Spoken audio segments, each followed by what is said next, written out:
We get the schedule release party going with some big-time returns. We begin with LeBron back to the OHIO against the Cleveland Cavaliers. And how about Kawhi and the matchup with the San Antonio Spurs? He'll return the 3rd of January on TNT, which means, yes, the return on the other side. You'll see DeMar DeRozan to Toronto in February. That should be quite the ovation for his return. Maybe not as good as you're going to get from the Charlotte Hornets. Keep saying that easy. The Charlotte Hornets guard, Tony Parker. Still strange.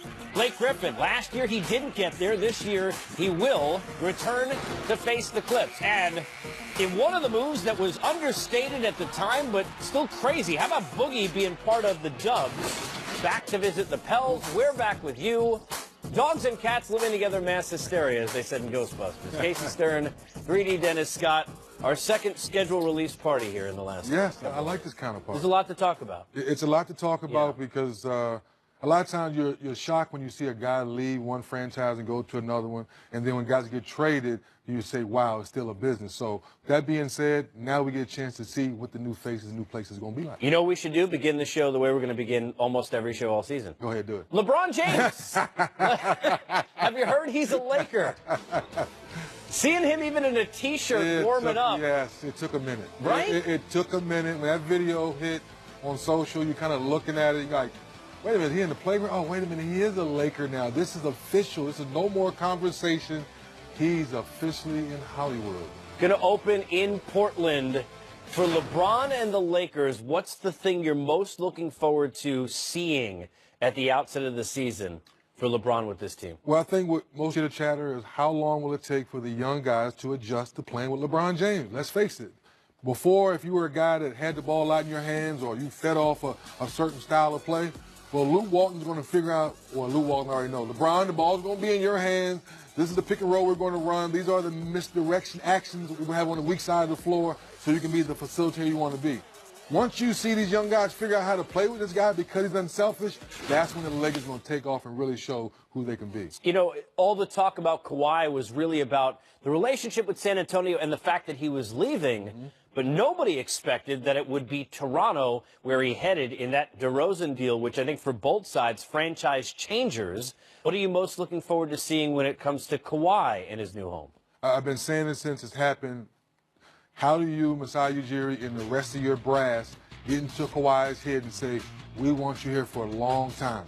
When we got the phone call possibly getting you, we gave up our best player, our community player, to bring you in. If you can get Kawhi Leonard to come in with the right spirit and play the right way, this team could be very, very dangerous because they have so many pieces that fit the way he plays. Now, on the offensive end, Kyle Lowry is going to really, really need to step up to figure out how they play on the offensive end. Remember this on the other side for all the people thinking they gave too much for a year of Kawhi.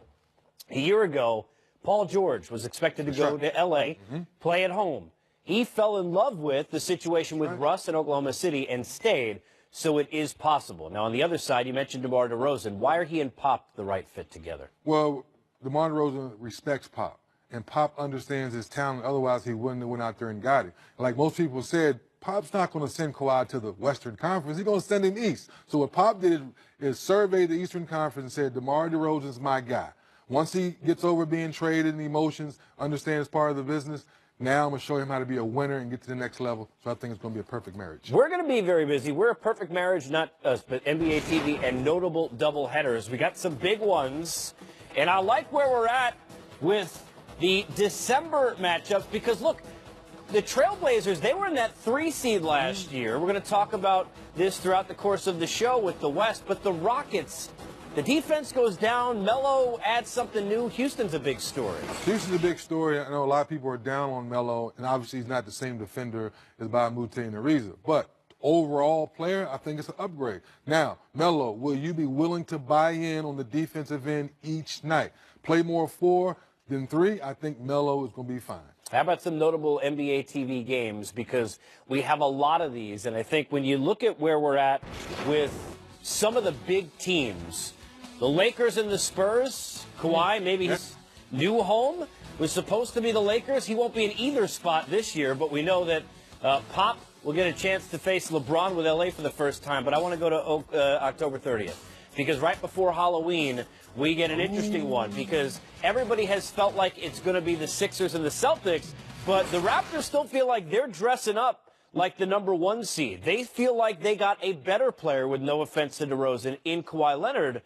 Is this some show-me time for the Raptors against every time they play Boston or Philadelphia? Well, it's the obvious reasons. You bring in a new head coach, Dwayne Casey's gone, so that's a big question mark. And now you bring in arguably the best two-way player when healthy in Kawhi. So if Nick Nurse can figure out a way to get the team to play on the same page on the offensive end, defensively, we know they're going to be solid.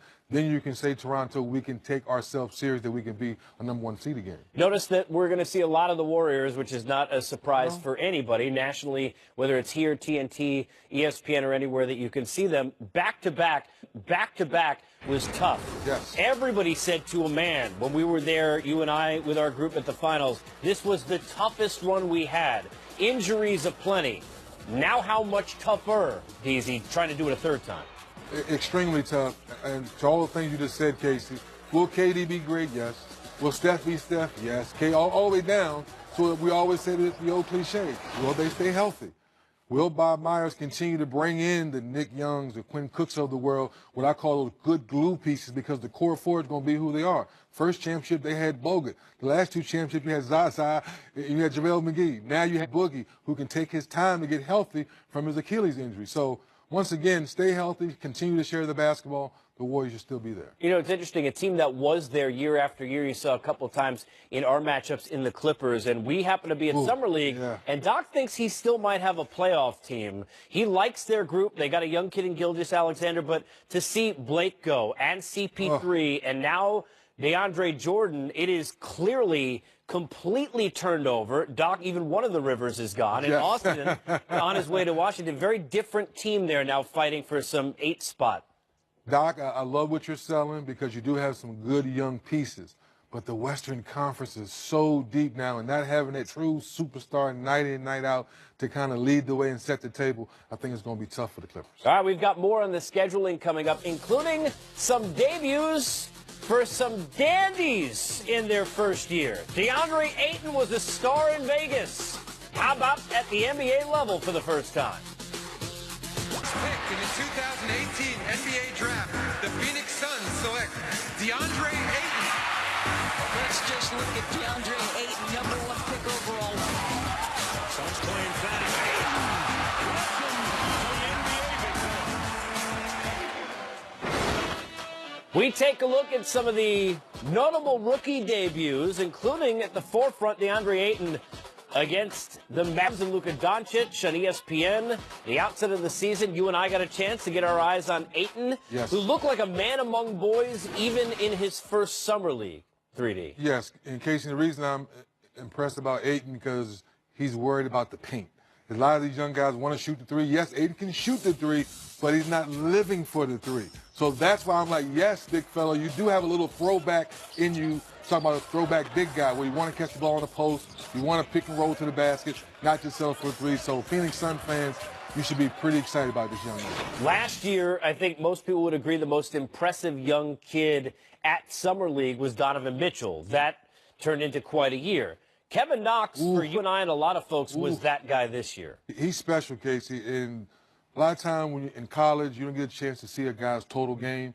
But I think now when Kevin gets to training camp, he gets around Fizdale, he learns the NBA game. The game we saw in Summer League, it was 4 straight possessions of put the ball on the floor, catch and shoot, come off a pin down, and plays like that, finish around the rim. I said, oh, wait a minute, for only 1 year, and he won't be 19 to this August, which is now, this kid's going to be special. Youngest player in the draft. Let's talk about the player with the most pressure, and to me, it's not Ayton, the #1 overall pick.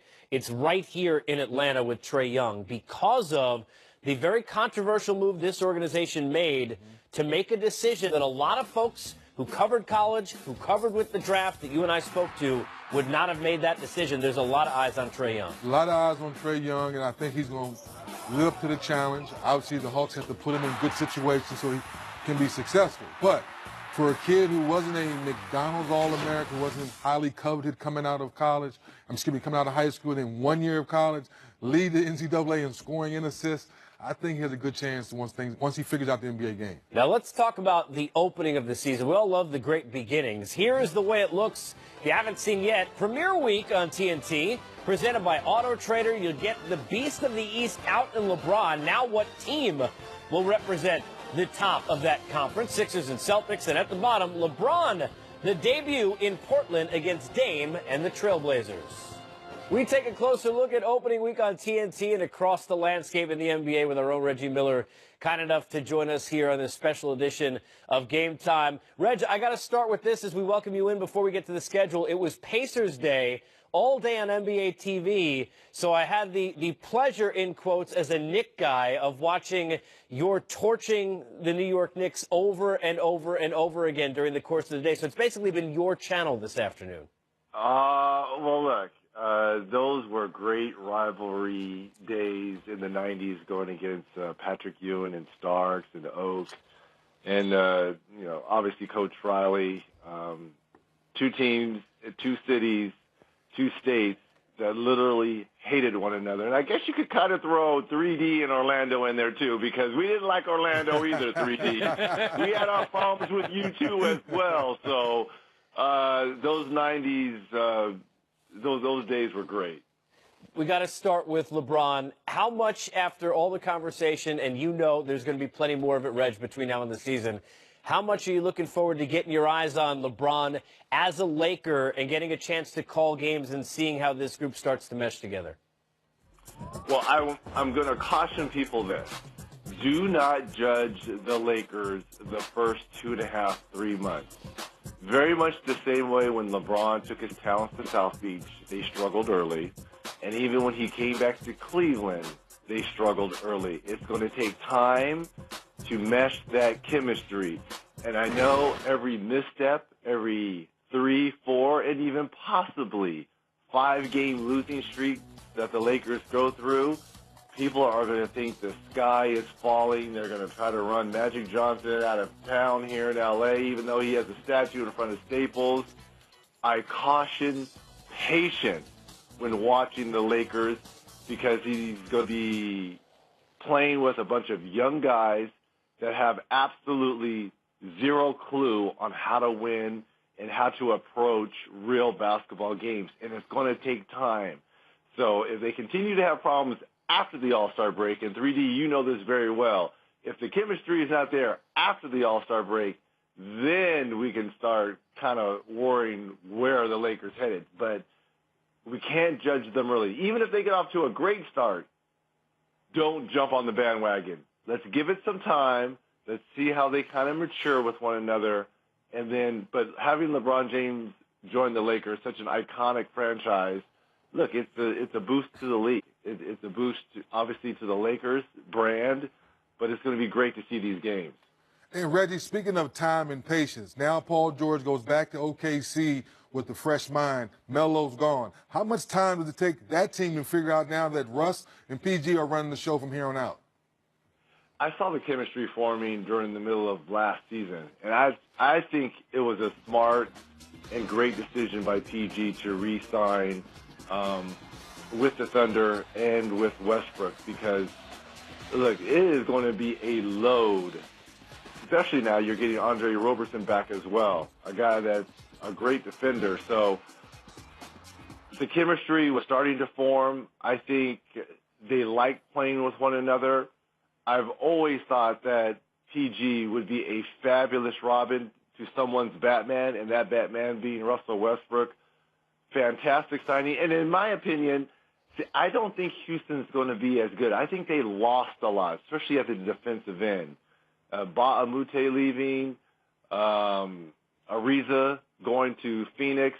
Defensively, they are not going to be that same team that was the number one defensive team. We know that they can score with the best of them, but I think Houston's going to take a step back, and I think this is a chance for OKC and teams like Utah to take a step forward and try to get one of those home court spots, one of those top 4 spots in the Western Conference. Reggie, I love that our premiere week is beginning on TNT with the Sixers and the Celtics because with Big Bad LeBron moving to the West, No offense to the Raptors, who should still be there, of course, but a lot of people look at this as maybe the matchup to watch over the next handful of years. How much are you looking forward to seeing who steps into that role, and is it between those two teams, in your opinion? Well, listening to Jaylen Brown, it's already a done deal. They're going to the NBA Finals. But that's why you play the games. And obviously, you mentioned it, Casey, LeBron taking his talents out west. This is a chance for one of these upstart young teams, Boston, Philly. This has that old school vibe, right? Like that Larry Bird, Dr. J type Philly, Boston. They didn't like one another during the playoffs. A lot of chippiness. You've got a great young player in Joel Embiid, who's a fabulous. He reminds me a lot of a young Shaq. 3D, you know this, very personable, great on social media, but has game to back it up. So what better to open up TNT than to have a potential Eastern Conference playoff preview finals between those two teams? And sticking in the Eastern Conference, Reg, to Casey's point, what can Toronto do? What can Masai Ujiri do? What can the Raptors do to make sure Kawhi comes into camp with the right mindset so they can really be taken serious? Well, I hope they're rolling out the red carpet, and this is just not a one-year rental for Kawhi. Look, we've been to Toronto. We know it's a fantastic place to play. Their fans are very rabid. But Kawhi is walking into some big shoes. DeMar DeRozan was the man there, and blindsided in the trade here to get traded to San Antonio when he thought he was going to be a lifer. Those are some tough shoes to come in and fill. Kawhi is a very quiet guy. He lets his game do his talking for him. But this is a lot like what I'm telling people to be, somewhat cautious about the Lakers and LeBron. Chemistry is huge in our game, 3D. You know that. Mm-hmm. And they're going to have to show some patience with Kawhi in this team. If you think he's just going to come in and they're going to win 55-plus games again, it very well could happen. But that chemistry is going to have to develop and form. But I still see them at the end of the day being a top 4 seed. How quickly can they get? Remember, they have a new head coach coming there as well. Casey is gone. He's in Detroit. So it's a new philosophy. Masai Ujiri he's always done a fantastic job of putting pieces in play to be competitive. And I think this will be no different. You are getting a top 5 talent in Kawhi. The question is, how quickly can the chemistry form? We know this. It'll be very quick between now and the time that we get to opening night. So enjoy the rest of your summer, Reg. Great to have you on the show. Thanks. 3D, Casey, I appreciate it. Thank you, gentlemen. All right, Reg. There he is, Reggie Miller, joining us. When we come back, that's right, more LeBron talk. Who? 3D, you ready? Who? That's right. Who's Lonzo Ball? I think he's on that team, too. The last number of days, going to be fun to see what Melo looks like with the Houston Rockets. Now that we know there's been a verbal agreement to sign and join the group in Houston, a group which includes, of course, our next guest, Chris Paul, kind enough to join us for a couple of minutes here in our schedule release special on Game Time on NBA TV. Chris, first of all, thanks for a couple of minutes, and congratulations on the contract this offseason. How good does it feel to now officially know that you'll be with the long term with the Houston Rockets? It feels great, man. I'm excited, not only for me, but for my family. It's a blessing, especially to know where I'm going to be for the next at least 4 years. We talk about Melo. Give us a sense of what excites you most about adding him to this mix. A lot of things. I think Melo, along with a lot of other guys on our team, we always, feel like we play like we have something to prove. And then, obviously the friendship, the brotherhood that, Melo and I share, it's always nice to play with a guy that you're that close with. And Chris, with that being said, being a close-up with Melo and y'all's relationship, does that put more pressure on you guys now that to say we know each other so well off the court, now on the court we got to make sure we mesh because the Western Conference is so deep? No, not at all. Not at all. I think, one doesn't really have anything to do with the other. Our friendship off the court has nothing to do with basketball, and I think that's the job for our entire team to figure out how we're going to mesh and bring everybody together. But that's what training camp is for. That's what, the season is for, and I'm not worried about that at all. Chris, a guy who we know meshes perfectly within this team's offense, defense, and makeup is Clint Capella. Maybe it doesn't get talked about enough nationally for some reason. I know how important it is to your group. Give us a sense of the relief once you found out it would be official that he would return and stay with this group. It was good and well, but I guess for the fans in the basketball world, they probably don't understand. We knew he wasn't going anywhere. You know what I mean? Like, if you think about it, he was a restricted free agent, so Clint wasn't going nowhere. And Chris, knowing the competitor that you are, and you see LeBron going to L.A., you see all the moves with Paul George staying with OKC, do you look at that Western Conference now and scratch your head and say, man, this is going to be tough to get back to like we did last year? Well, I don't know if you know, but I've been in the Western Conference my whole career. That's right.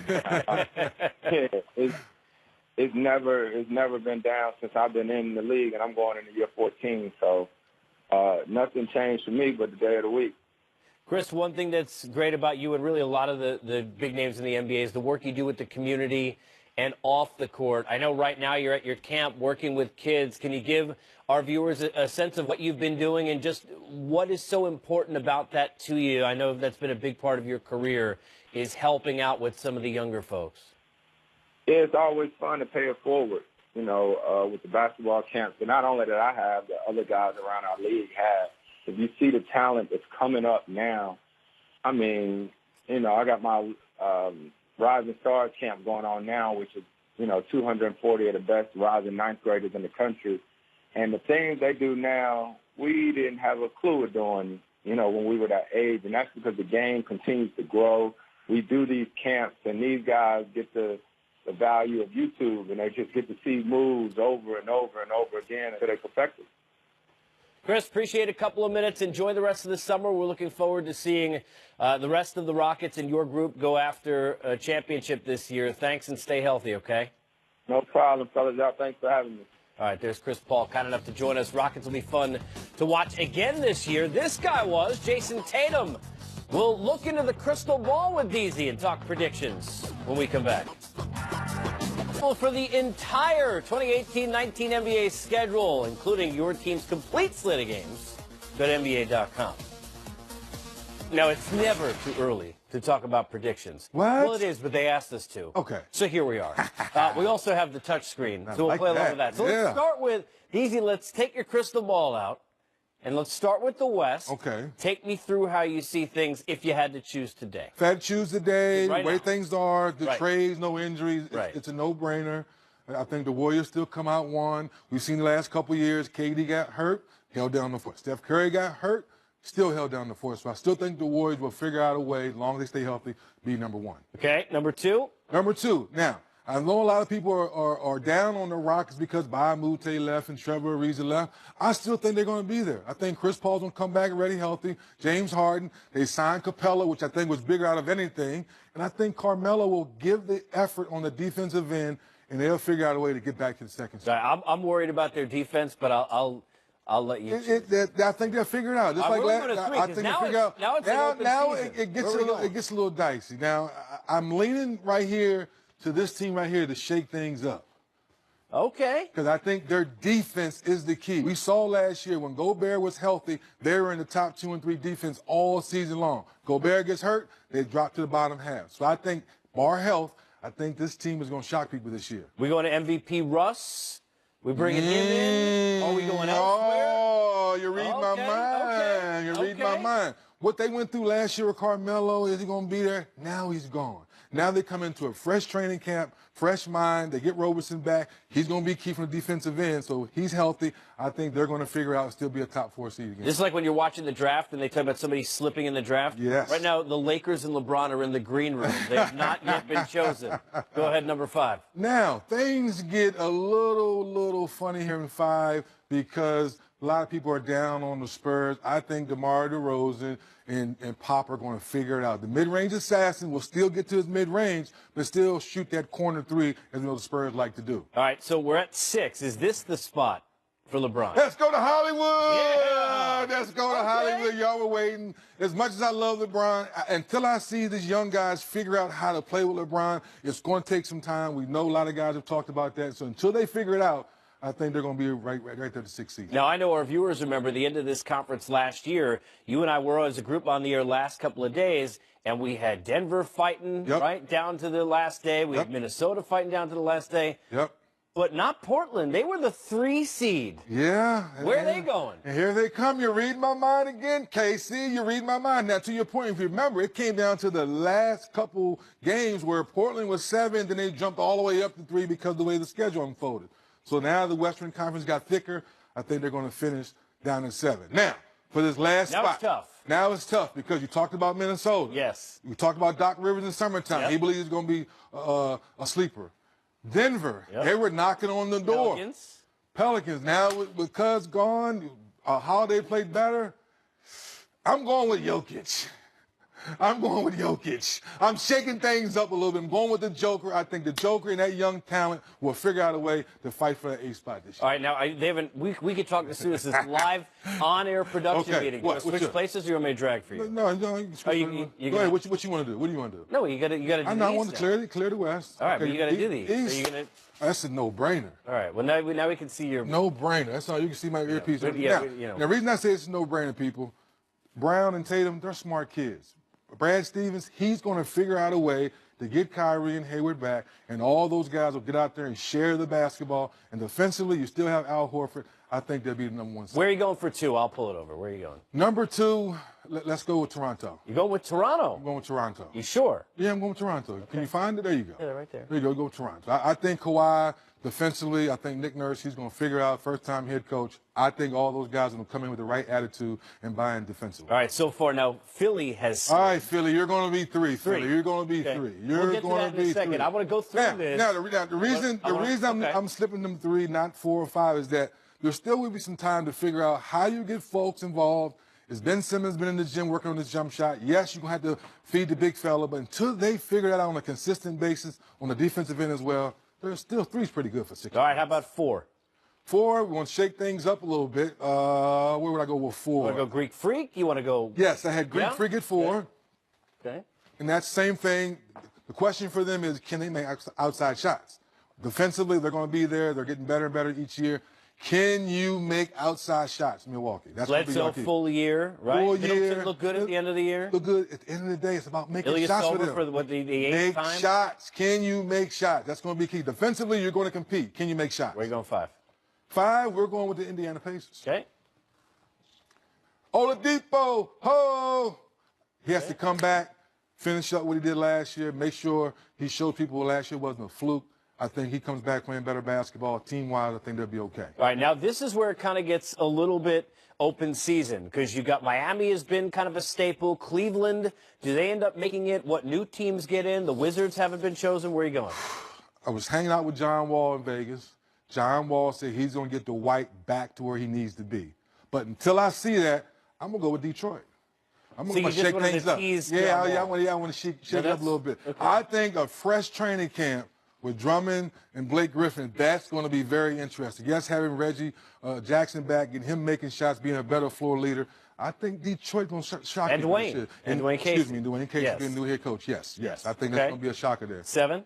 7, okay, go ahead and take the Wizards over there now. Well, you make it sound like you beat me ahead of it. Now, if John Wall is true to his words, and he gets the White being the White, what I mean by that, in Orlando, you're a defensive player of the year, 20 rebounds a night, just dominating the paint. And now, pick and roll with John Wall and Dwight, it should be a lot of alley-oop dunks or easy layups if Dwight Howard comes to the right mindset. All right, now where are we going for 8? You got Miami, you got Cleveland. I like Cleveland because they kept Kevin Love. Chicago, they're young talent. But come on, it's Miami. It's Miami. It's Miami. Coach Spo will make sure that the Dragon comes back ready to go. Is D-Wade in the mix? Doesn't make a difference to me. They have enough talent to come back and make sure they fight for the 8th spot. You sure you don't want to put the Knicks in there? Knicks fans, not yet. No, I wasn't serious. We have to go to break. Lucky. That was fun. We're out of time. That was fun. When we come back, a place where the Knicks won't be next year. I don't think they expect to. But where will the Warriors go? Again? We'll talk about the possibilities of 3.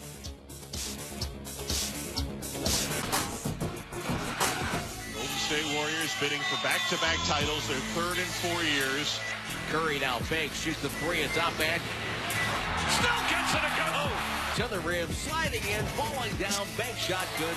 Kevin Durant capped off his first playoff triple-double. Golden State pouring it on. The Warriors start to celebrate. The Golden State Warriors have won back-to-back NBA championships.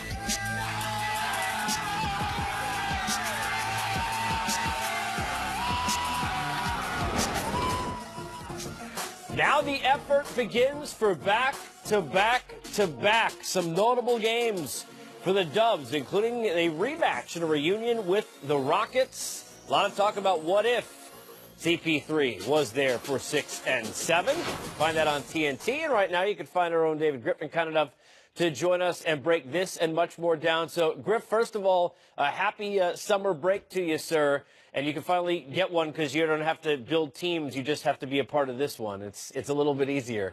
Give us a sense of your take on what's going to be the toughest part for the Warriors this time around, now going for the 3rd in a row. Well, I think they suffered from this last year as well, and Steve Kerr talks pretty openly about the complacency. And I think that's going to be their biggest issue. I think when you achieve as much as they have in the time span they have, and when you have the level of talent that they have, you tend to take some things for granted. And that team has taken a lot of plays off over the last couple of years. They've taken whole games off. They've had mental lapses that come from, frankly, being drained. You know, when you play all the way to the end of the finals and then the season starts as early as it does last year, they have the shortest turnaround in league history heading into last season. And that sort of accrues and it aggregates over the course of the year. So I think the years of them winning 70-plus regular season games is probably gone because they're going to try to be fresher and be ready for playoff games. But I think just motivation gets very difficult when you're as good as they are. And speaking of that motivation, Dave, you've been there before. How tough is it for Bob Myers to find what we call the role players? We know the star players get all the credit, but the Quinn Cooks of the world, the Nick Young, who's gone now, find those right glue pieces they keep with the core so you can win another championship. Yeah, I think fit becomes really, really important, obviously, around those guys. And he's done a marvelous job to this point of doing that. But, you know, let's not kid ourselves. DeMarcus Cousins wasn't about fit. It was about a really high-level guy who has a chance to, if he gets right over the course of the year, has a chance to give them a totally different look that people would have to deal with. And what I loved about the move by the Warriors, and it sounds to me, first of all, like Boogie chose them to a huge degree, and that's because the place is a joy engine and everyone wants to be part of it. But what I found really interesting is even if all they succeeded in doing was keep him away from anyone else that might have used a big man as a weapon against them and force them to play a bigger lineup, it was a huge success. So short of getting Jamal Crawford on minimum, which I sort of expect they're going to do as well just because everybody else goes there, I don't know how they could have had a better offseason. Griff, I want to stay in the West for a second. The teams after we get past the Warriors, and we'll go with the Mellow Bowl if you were. Give me your take. I'm curious. Oklahoma City kind of growing further together without Carmelo Anthony now, not so much that big three question. And now how do the Rockets get even back to where they were when you take out the defensive Ariza and Bamute and bring in Melo into that mix? Yeah, so I think from a Thunder standpoint, I think they'll get better with internal growth. I think they'll get better with some continuity, which is really, really important. I think we grossly underestimate the significance of continuity in that Golden State juggernaut because they added Durant to a 73-win team. Everybody focuses on that, when in reality their nucleus has been together for a long time and learned how to win together and shared losing together. And the bond that creates and the trust that builds is huge. So OKC is going to have that. And I think the fact that Paul George signed long-term there, that they can build in a mindful, sustainable way is incredibly important. And I really like what they've done in terms of their bench pieces. Robertson hopefully comes back healthy, but if he doesn't, you'll see Terrence you'll see Terrence Ferguson grow and evolve a great deal because of the minutes he got to play last year. I like the acquisition of Luawu Cabarro. So they're getting depth in areas they needed it, and they're going to grow from within in a very positive way, I suspect. Griff, and relative to Houston, Casey, I think the losses of those two wings is going to be enormously important for them. I think they really underestimate how important Ariza and Bamute were to them in terms of leadership from Ariza, but in terms of their ability to keep their best defensive lineup on the court. Those two were part of that best defensive lineup. And while Bamute didn't play in the playoffs and they got past it and they got through it, they didn't get through the playoffs to the extent they wanted to, for one, and they didn't get through it without both Ariza and Bamute. You could absorb the loss of one, but losing both of those guys from a defensive versatility standpoint is really meaningful. And obviously, as good as Melo is, he doesn't replace any of that. And Griff, speaking of losing, the Cavs lost LeBron the first time. They kind of revamped the team. This time they lose LeBron. They give Kevin Love the big contract. Is there a way that the Cleveland Cavaliers, with the right pieces, could possibly fight for an 8th spot in the playoffs? Well, for starters, one way, 3D, is that they're in the Eastern Conference, and that's a huge advantage. I mean, you can't overstate how significant that is for them. What I love about what Kobe Altman and his staff have done this offseason is they're going to try to raise Colin Sexton, their lottery guard, in an environment where winning matters. And that's the only way you can really judge a point guard. Can they impact winning and losing? Can they grow and evolve and help other people get better? And in order to learn that and address that fairly from a development standpoint, you have to have weapons for them to create for.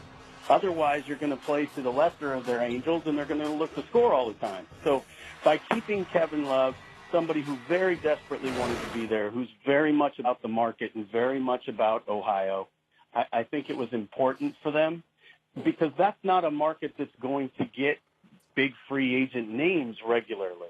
I mean, the only reason I'm on the air with you now is that the greatest player of his generation was from Akron, and we were able to see that through to a championship by starting over again and building through cap space in the draft. And that worked because LeBron could come back. But it's not something where Kobe and Ty Lue and Dan Gilbert could sit and say, okay, if we've got max space, we can always get free agents. That's not true.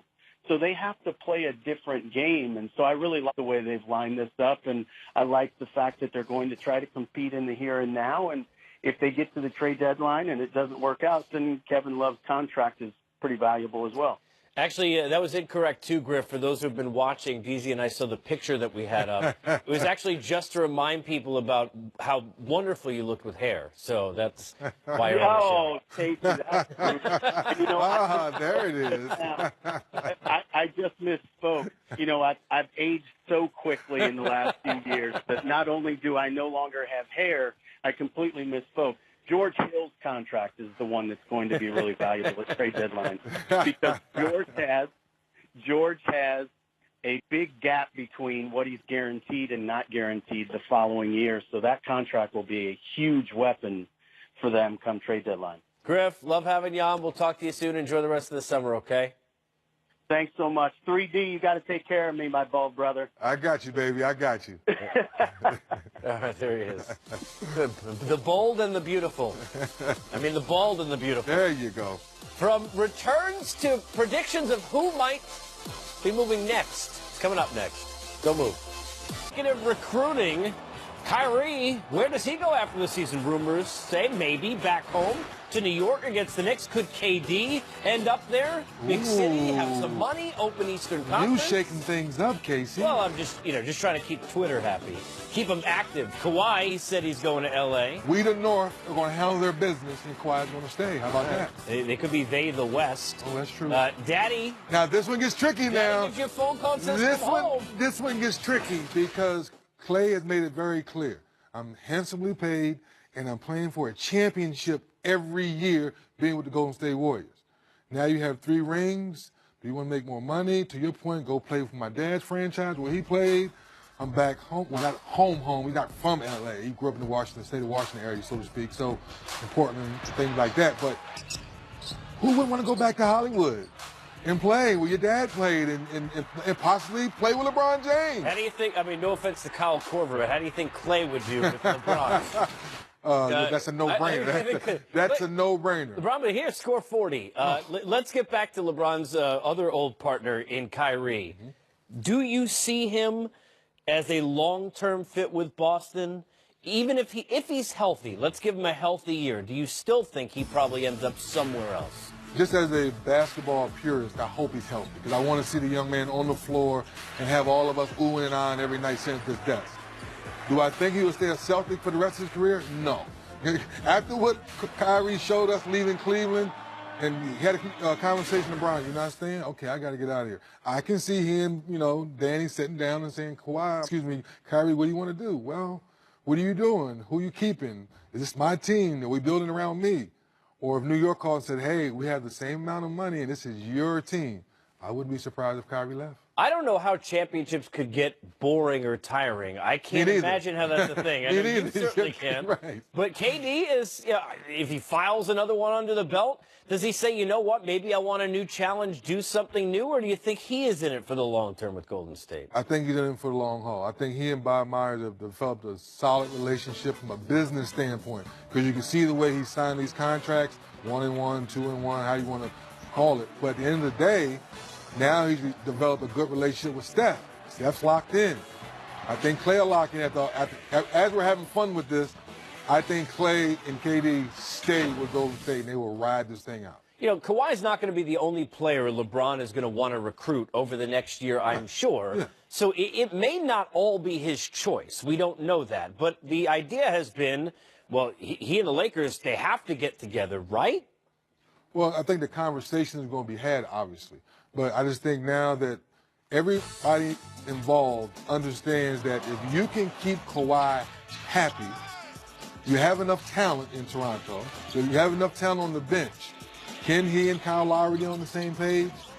Him and, Valanciunas, can all those guys say, you know what, this is my teammate, this is my, well, how many times do we see guys, this is my brother off the court, this is my brother on the court. Can they develop that in one short year? Remains to be seen. All right, let me ask you this follow-up about Toronto. We know what it is a fantastic city. Hands down. I mean, I think it's a cleaner New York is the way I always put it. It's a fantastic city. Mm-hmm. Great food, and we like to eat. Yes. What has to happen for Kawhi to legitimately be a possibility long-term? We know Masai has said all the right things. They've put it to, what has to happen? Do they have to win a championship? Do they have to get to the finals? What do you think has to happen? They have to have a good year. What does a good year mean? Obviously, winning as many games as possible. I think the relationship with him and Masai will get better and better as each month goes on. It falls back to Kyle Lowry. He's the next guy in line, quote-unquote, all-star caliber that if you're on the same page, you win some ball games, you go deep in the playoffs, I think he stays. A lot of tribute videos could be coming. No question. That's a big thing now. Yes. A lot of tribute videos. Stopping to talk about LeBron and the move. He is on his way to the Lakers 4 years. $154 million. LeBron James, he's the one guy that has truly bet on himself. The domino effect of what LeBron James does and has done is going to ripple this league for the next 4 years in ways that we probably would not have thought of. Let's take a look at some notable dates. We're already at the trade deadline. Look how fast we went. I didn't even remember Thanksgiving dinner.